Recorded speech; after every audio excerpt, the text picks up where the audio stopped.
Excellent. Well, good morning, everyone. I'm Alex Marion, the Syracuse City Auditor, and welcome to the 300 block of Montgomery Street, which is one of the top places in the city of Syracuse where people receive parking tickets. I'm here today to announce my new report called Park at Your Own Risk, which takes a deep dive at the 2023 parking violations issued by the city of Syracuse. So let's talk about those numbers for a minute. In 2023, the city of Syracuse issued more than 62,000 parking violations. The top offenses were overtime parking, with over 13,000 tickets written, and odd-even parking violations, which are grouped into different batches depending on what month of the year it is. We had 10,000 issued from April to October, and about another 10,000 issued in the November to March range. The most common areas people receive tickets are in downtown, in the university area, and up at the airport. The top blocks, including this one behind me, the 300 block of Montgomery Street, the 300 block of Waverly, the 100 block of Marshall Street, and the 300 block of Walnut Place.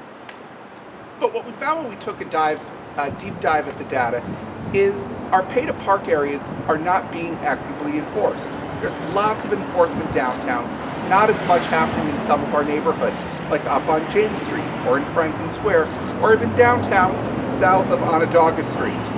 And there also seems to be a pretty clear drop-off in the number of tickets being issued in the afternoons. We write over 60% of our tickets between 9 a.m. and noon, with a significant drop-off in the afternoons, when we have parking checkers who are supposed to be working every day from about 9 to 5. The most common hour every day to receive a ticket is between 10 and 11 o'clock. We have virtually no enforcement, it seems, of overtime parking or most of our other rules on Saturdays. And the more we took a look at this, we realized some of the root causes of this. So in the city of Syracuse, we have kind of a disjointed operation for how we do parking enforcement. This is a multi-departmental operation that includes the police department, it includes the finance department, it includes the law department, it includes the Department of Public Works. DPW decides where certain parking zones are going to be, but it needs to get approval from the council and finance department to set the rates. It's all over the map. So in our recommendations, we are recommending the City of Syracuse start a new Department of Parking and Mobility to handle the overall transportation landscape. This can talk about meters. This can talk about other issues like micromobility and bikes and bike lanes and how they interact with our streets. We also realized when we looked around, our signage is not uniform. We have signs like the ones behind me here, all across the city of Syracuse. Some of our pay stations are marked. Some of our pay stations are not marked. Each of our pay stations seems to have different markings. We have outdated accessibility signage. According to a 2014 state law, all accessible parking spaces should be labeled with an active accessibility symbol, which is the wheelchair in motion. Unfortunately, we have a lot of signs that still have the static wheelchair there. And when we took a deep dive into our traffic code as well, they continuously referred to handicap parking spaces rather than accessible parking spaces, which is the more up-to-date language preferred by the disability community. We think these are pretty straightforward things that can be changed. So let's talk dollars and cents here. Parking meters bring in more than $2.2 million in revenue. Garages, such as this one right here, bring in over $2.5 million in revenue. And the city gets well over $2 million in revenue from parking fines and surcharges. It's clear, parking is big business here in the city of Syracuse. So how do we make it even more effective and efficient? I already talked about creating a uniform department of parking and mobility for the city. We have suggested some additional health and safety violations, like blocking a bike lane. We've also suggested creating a new permit and license registration fee for private parking garages and private lots. For example, doing it on a per space basis, so that can create more revenue coming into the city that will go into helping our overall streetscape.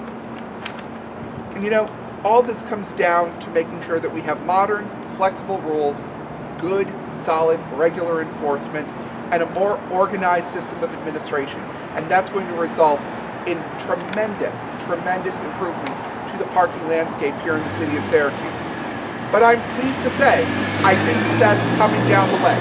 I provided the mayor with a copy of our report, and I'm pleased to say in his formal response, the administration has agreed with much of what we said, and they're taking steps to hire a parking checker supervisor to ensure that enforcement's happening equitably throughout the day, that our parking checkers are out there writing tickets when they're supposed to be on the clock. And also, they've committed to creating a new blocking a bicycle lane violation, which I think is great. We've got bike lanes right here on Fayette Street. They're a tremendous asset to our city. More and more people are biking on a regular basis to get around the city of Syracuse. And so I look forward to the chance to see safer, better bike lanes made possible by blocking a bike lane violations coming soon to a city near you. All right, so with that, I'll take any on-topic questions you might have. Does the mayor say as to how soon he's willing to implement? He did not put forward any specific timetable. You'd have to ask the administration how they want to do that. But I think something like creating blocking a bike lane violation can be done pretty quickly. And that is as simple as drafting some legislation and asking the council to approve it. I was speaking to a council member last night about this who's really excited and he thinks it is well overdue. So I'm hopeful that we'll find a receptive audience in the council to do this on a pretty expedient fashion. Do you know if the city is active in scanning license plates and putting a boot on, multiple offenses when Yes. people aren't paying and racking up more fines? Yes. The city does have a booting program. So the way that works is if you have 3 or more tickets that are 90 days past due, you are eligible for booting. And so we have a private contractor who goes around the city on a regular basis booting vehicles based on license plate scans. They do receive a small cut of the revenue as part of their payment for that service, but it is actually brought forward. We didn't take a deep dive on that particular issue in this report, but I do know just anecdotally it has brought more revenue into the city of Syracuse because people are paying their tickets in a more timely fashion, and when they're booted, we get that money right away. So the mayor is interested in your proposal and says he will hire one individual to kind of oversee all the parking attendants or meter readers. Yes. And how much money do you think additionally the city could get potentially in revenue if there's more enforcement? So can I see a copy of the report actually? There's a chart, don't you worry. We love a good chart, don't we? So here in our report, we go into that. Flip a couple pages in. We've got this great chart, which I have physical copies of this for all of you, and have copies of all the charts electronically.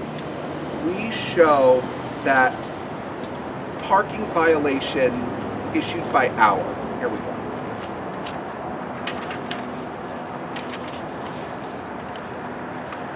Just take a look at this. These are the hours right here in the middle that we charge for parking. Now, in the morning we start, 11,000 violations were written between 9 and 10, 17,800 written between 10 and 11, 9,400 written between 11 and 12, and it drops off to 2,800 between 12 and 1, 3,200 between 1 and 2, and it kind of goes down from there even further. I don't have a hard number on how many dollars will come in, but if we can get $2 million in $2 million plus in parking ticket revenue throughout the year based on what we're currently doing, having more strategic enforcement will get more money, because it will either result in more people getting tickets and paying fines and surcharges, or more people are going to be compliant with our parking rules and regulations, and we're going to be getting that money from the meters and other appropriate sources. So either way, that's a way that we'll get more revenue for the city. And I say all of this with the understanding that Syracuse has a substantial budget deficit. We have to be very cognizant of where we can get revenue that must be coming in all the time. But this isn't just about the money. This is about having an integrated street grid that is, safe for pedestrians, for drivers, for cyclists. And when there are parking violations, you wind up having less safe streets. That's the whole point. I was talking to someone over the weekend in the Westcott neighborhood. They have folks parking on, people going up to some of the restaurants there for brunch on the weekends, people kind of disregarding the alternate side parking rules. Well, that winds up making it tough to get an ambulance or a fire truck down a narrow road like Dell Street. So this is about public safety. This is about making sure we have a connected, useful street grid, and also, we will get more money one way or the other coming into the city from that. What years are you referring to on your chart? This is specifically just 2023. This report is just about violations issued in 2023. Alex, can you tell us a little about the signage that we're looking for? Yes, absolutely. So we've got signage behind us right here. These are actually in pretty good shape. But when you look across the city, there are a number of signs, they have graffiti on them. They're outdated, they're sun damaged. They just need a fresh look. Additionally, we have accessible parking signs that, like I said, have the static wheelchair symbol on them when they should have the active accessible symbol on them. I think the city needs to go through and comprehensively look at all of our signage. That's another item that the administration has agreed to do. They're going to undertake a comprehensive review of our signage, and they're going to find ways to make sure that it is consistent, it is updated, it is clear, and it is appropriate where it needs to be. How much would that cost to replace all those signs? I don't know how much it would cost. We make our own signs in-house. So the Department of Public Works has a sign shop. It's not like they're going to make a new version of every single sign, or at least it's my hope. Signs like the ones behind me, they're in pretty good shape. They'll keep them, they'll use them. As they find signs that need to be updated, they will be updated. It's something that we just need to go through and make sure we're doing on a regular and consistent basis. We're going to be seeing a lot of people parking just around and maybe in illegal spots this coming weekend with the St. Patrick's Day parade. And Absolutely. I just wanted to ask you what enforcements will be taken then. Are there going to be more severe punishment, I guess, when it comes to things like that? Because you're saying this is a police, this is a law, finance, all every single department's issue that they're really trying to address. But let's see such a surplus of people parking in probably areas that they're not supposed to be parking because of the parade. Well, it's always my hope that when we have special events and things happening downtown, that we have good enforcement of our parking rules. There'll be posted signs on Salina streets and no parking zones so the parade can get through. I am hopeful we will have good parking enforcement that this upcoming weekend, because we all know it will be a big weekend here in downtown.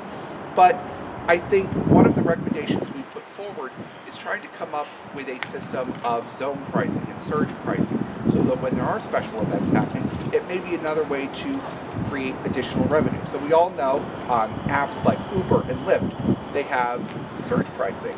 So if you're trying to hail a ride at a time where there's more activity, you will have a higher price.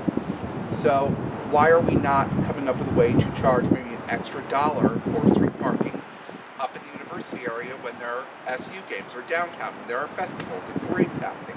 I think that's just one of a number of recommendations we put forward that really need to have a good, consistent, a good review of them.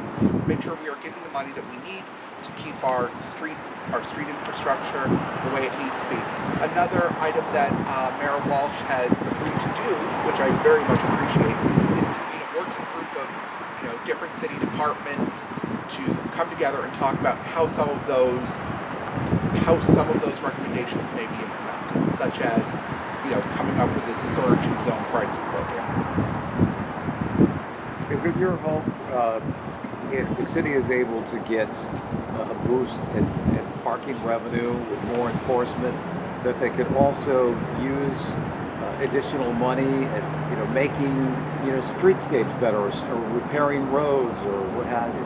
Oh, absolutely. I think that when we we are able to get more revenue, I think it should go into improving our street infrastructure. We should be putting that money towards, a host of important issues facing our roads. We should be putting that towards milling and paving. We should be putting that towards streetscape improvements. And, for a city with a budget deficit and, 53% of our property being off the tax rolls, we have to make a lot of hard decisions. It's hard to run a city that doesn't have a lot of streams of revenue you have control over. This is one we do have control over. So if we can put it to work in ways that make the most sense for the city of Syracuse, let's try to do that.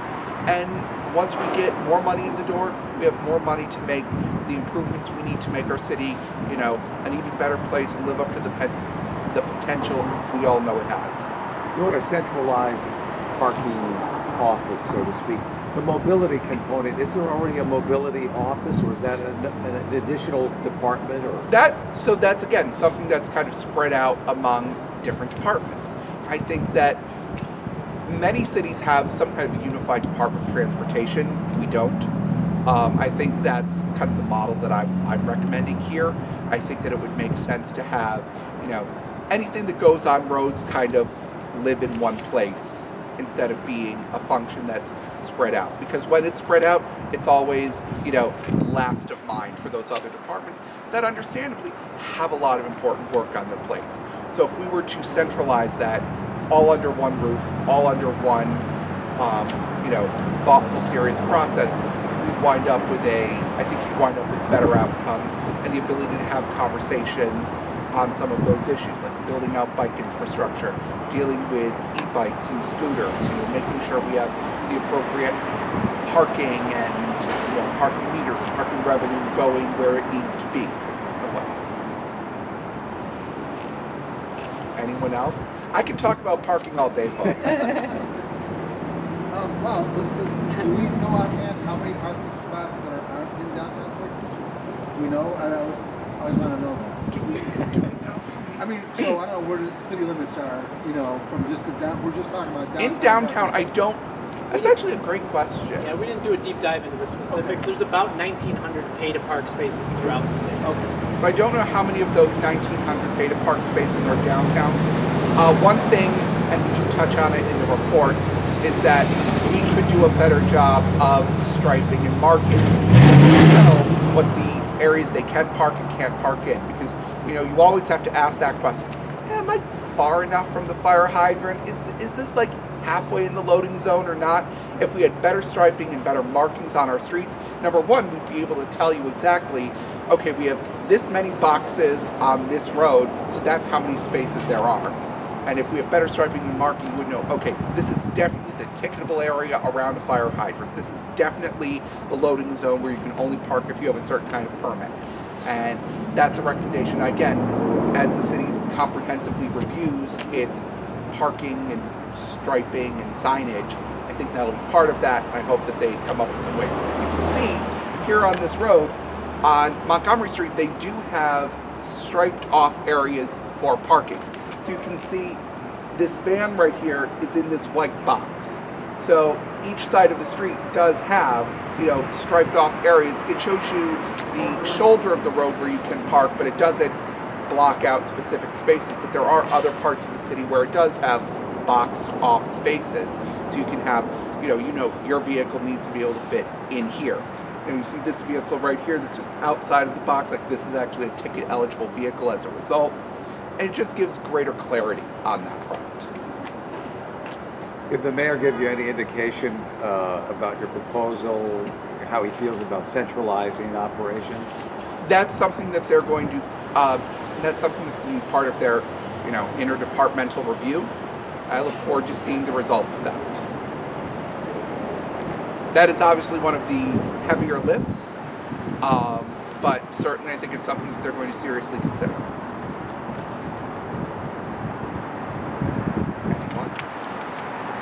All right, thank you very much.